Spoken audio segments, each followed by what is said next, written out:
यहाँ आप सामने देख रहे होंगे कि शाहीन बाग की एक बड़ी मस्जिद है और यहाँ से लोग जो है आज जुम्मे की नमाज पढ़कर निकले हैं। अगर लड़ना होता तो हम 47 में ही लड़के चले जाते ना, तो हम यहाँ रुकते ही क्यों? यहाँ हम झगड़ा करने के लिए थोड़ी ना रुके हुए हैं। तो अगर पीएफआई पे बैन लगे तो भारत का जो मुसलमान है उसको कोई फर्क नहीं पड़ता ना। हिंदुस्तान में अगर अमन होता है उसके लिए जो भी होता है वो करें, हमें कोई दिक्कत नहीं है, जब तक हमारे इस्लाम पे आँच नहीं आएगी।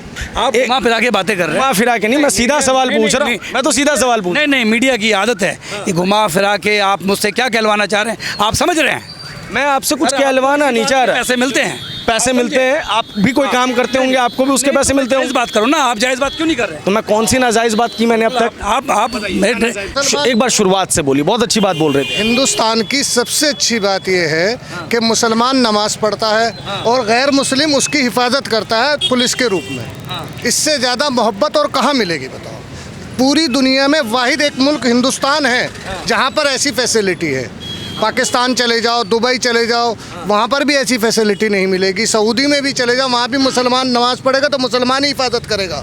सिर्फ हिंदुस्तान ऐसा है जहाँ मुसलमान नमाज़ पढ़ता है और गैर मुस्लिम उसकी हिफाजत करता है। नाम क्या हुआ आपका भाई जी? मेरा नाम मोहम्मद तनवीर हुसैन है। मोहम्मद जी, आपने बहुत अच्छी बात कही, लेकिन जो पीएफआई जैसे संगठन है वो कहते हैं कि भारत में मुसलमानों को दबाया जाता है और उनके ऊपर जब भी कोई ऐसी एक्टिविटी होती है तो वो कहते हैं के ऊपर मैं कुछ कहना नहीं चाहूँगा। हिंदुस्तान ने उन्हें बैन किया हुआ है, इसलिए मैं उनके ऊपर बैन नहीं है। अभी वो बैन नहीं है, लेकिन जो भी उनकी इंटरनल मैटर है, हम लोग उसमें नहीं है। हिंदुस्तान का मुसलमान ना कभी झगड़ा चाहता था, ना झगड़ा करना चाहता है।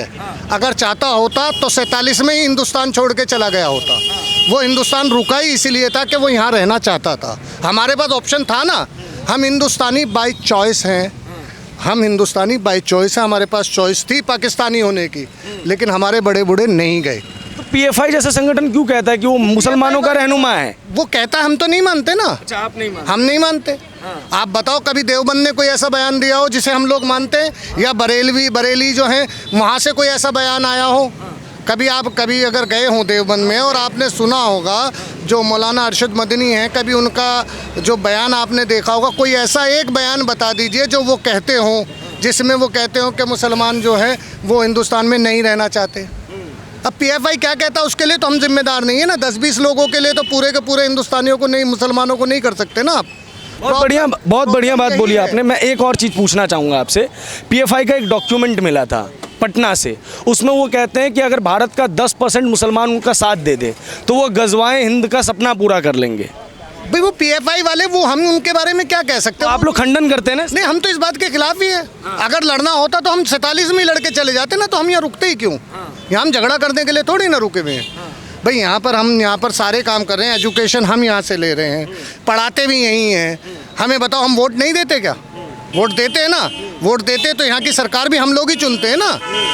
तो फिर हमने इस यहाँ पे झगड़ा करने से मतलब क्या है? बताओ कौन सा मुसलमान है? अभी तक इतने निकले यहाँ से, कम से कम 2000 मुसलमान निकलो। एक मुसलमान ऐसा बता दो जो कहता हो कि मैं झगड़ा करने के लिए हूँ। एक पकड़ के ले आओ। आप यहाँ से पीएफआई को छोड़ो, उससे हमें मतलब नहीं। आप इतने खड़े, एक ले आओ और एक को कहलवा दो कि मैं झगड़ा करना चाहता हूँ। तो अगर पीएफआई पे बैन लगे तो भारत का जो मुसलमान है उसको कोई फर्क नहीं पड़ता ना। हिंदुस्तान में अगर अमन होता है उसके लिए जो भी होता हो वो करें, हमें कोई दिक्कत नहीं है, जब तक हमारे इस्लाम पे आँच नहीं आएगी। बहुत बढ़िया बात बोली आपने। पीएफआई का शाहीन बाग और दिल्ली दंगों से नाम आया था। शाहीन बाग में आपको पता होगा आंदोलन हुआ था, काफ़ी देर तक लोग बैठे थे और इनकी गतिविधियों में संलिप्तता पाई गई थी और कहा गया था कि कई लोग जो है ना इसके अंदर इन्वॉल्व हैं। आप लोग इस पे क्या करना चाहते हैं? जो भी दंगे में इन्वॉल्व है, कोई भी हो, चाहे वो मुस्लिम हो चाहे वो नॉन मुस्लिम हो, मैं किसी का इंडिविजुअल का नाम नहीं ले रहा हूँ, वो गलत है। इसकी इजाज़त ना हमारा इस्लाम देता ना हम करते। जो करता है वो इस्लाम उसकी इजाज़त ही नहीं देता, तो वो गैर इस्लामिक काम है, हम उसमें क्या कर सकते हैं? कल मोहन भागवत साहब आरएसएस के प्रमुख हैं, वो मस्जिद में गए, फिर बाद में मदरसों में भी गए, बच्चों से मिले, उनसे नारे लगवाए, मुलाकात हुई और एक अच्छा पैगाम देने की कोशिश की गई। तो एक तरफ तो लोगों ने ये कहा भाई जी कि ये बहुत अच्छी पहल है, दूसरी तरफ लोगों ने कहा कि वो जिस इमाम से मिले हैं उनको हम अपना मुसलमानों का रहनुमा मानते ही नहीं। अपनी अलग अलग राय होती है, हर किसी की अपनी अपनी राय है, तो इसमें कोई कुछ नहीं कर सकता। उनकी अपनी राय है, जिन्होंने कहा होगा, जिन्हें अच्छा लगता है वो अच्छा लगता है। आपको अच्छा लगा नहीं लगा? हिंदुस्तान के जितने मुसलमान हैं, मैं 100% मुसलमानों के बारे में कह सकता हूँ, कोई भी झगड़ा नहीं चाहता। कोई भी हिंदुस्तान में झगड़ा नहीं चाहता, बस इतनी सी बात है। इसमें और कुछ भी कहलवा लो आप, मेरे मुंह से इसके अलावा कुछ नहीं जो निकलने। लोग झगड़ा करवाते हैं उनके खिलाफ हैं, सबके सब। आपको पूछो ना, एक आध को लेकर आओ जो उनके फेवर में हो, एक भी नहीं मिलेगा आपको जो झगड़ा करवाने वाला उसके फेवर का एक आदमी। पूरी मस्जिद, यहाँ से नहीं, पूरे शाहीन बाग, पूरे हिंदुस्तान में मस्जिद से एक आदमी निकलवा लो, कोई नहीं मिलेगा। यहाँ आप सामने देख रहे होंगे कि शाहीन बाग की एक बड़ी मस्जिद है और यहाँ से लोग जो है आज जुम्मे की नमाज पढ़कर निकले हैं। भाई जी, पीएफआई को लेकर आप कुछ कहना चाहेंगे? पीएफआई की संलिप्तता पाई गई थी शाहीन बाग के आंदोलन में, फिर दिल्ली के दंगों में, अब उस पर कार्रवाई हुई है। इस कार्रवाई को कैसे देखते हैं आप लोग? जायज़ कार्रवाई होनी चाहिए, जो गलत है वो गलत है, जो सही है वो सही है। आपको क्या लग रहा है, जायज़ कार्रवाई हो रही है? जो गलत है वो गलत है, जो सही है वो सही है। नहीं, मैं आपके कोई भी- परसेप्शन से पूछना मेरे चाहता प्रश्न से क्या होता है साहब? हूं। आप हिंदुस्तान लोगों से बना है ना। आपसे दो बातें कही ना सर, कि जो सही है वो सही है, जो गलत है वो गलत है। जो कानून के खिलाफ काम हो रहा है तो वो के खिलाफ है, जो सही है वो सही है, यही मैं आपसे कह रहा हूँ। अच्छा, एक और चीज़ है, कई लोग जो हैं पीएफआई के जो मेंबर्स हैं वो कह रहे हैं कि हम चूंकि मुसलमानों की आवाज़ उठाते हैं, हम दलितों की आवाज़ उठाते हैं, इसलिए हमें परेशान किया जा रहा है। इस पे आपका क्या कहना है? सर मैंने आपसे कहा ना, कानून के दायरे में हर काम अच्छा होता है, कानून के दायरे से बाहर हर काम बुरा है, चाहे वो किसी धर्म का हो, मुसलमान हो, हिंदू हो, अदर हो। समझ गए साहब, ये चीज़ें हैं। आप घुमा फिरा के बातें कर रहे हैं। घुमा फिरा के नहीं, मैं सीधा सवाल नहीं, पूछ रहा नहीं, हूँ। मैं तो सीधा सवाल पूछ। नहीं नहीं, मीडिया की आदत है ये घुमा फिरा के आप मुझसे क्या कहलवाना चाह रहे हैं, आप समझ रहे हैं?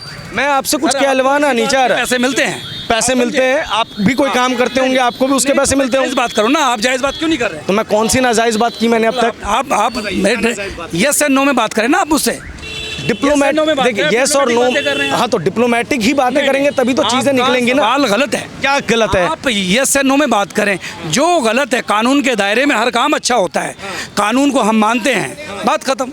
ठीक है, एक और चीज़ बताइए, कल जो है मोहन भागवत, एक मिनट सर, बात कर रहे हैं हम, बात कर रहे हैं, ऐसे नहीं। कल मोहन भागवत साहब जो है वो मस्जिद गए, फिर मदरसे गए, इस कदम को कैसा मानते हैं? अरे सर, वो तो सब मिलना चाहिए, एक दूसरे से मिल के रहना चाहिए। अच्छा कदम है ना? इसी का नाम है हिंदुस्तान, तो इसी का नाम है, सब मिलजुल के रहें, और क्या है? कौन चाहता लड़ाई झगड़े? हर आदमी तरक्की चाहता है। अच्छा, पीएफआई के ऊपर जो एक्शन हुआ है अंकल जी, चूंकि पीएफआई और शाहीन बाग का जो है बहुत रिश्ता, के बारे में कुछ आप कुछ मुझे नहीं मुझे जानते नहीं उसके पता, मुझे नहीं पता। ठीक है, यहाँ पे आप देख रहे होंगे कि लोग निकल रहे हैं, हम और लोगों से भी बात करने की कोशिश करेंगे। भाई जी 2 मिनट समय देंगे अपना, 1 मिनट बात करनी है बस। तो यहाँ पे आप पीछे देख रहे होंगे जी,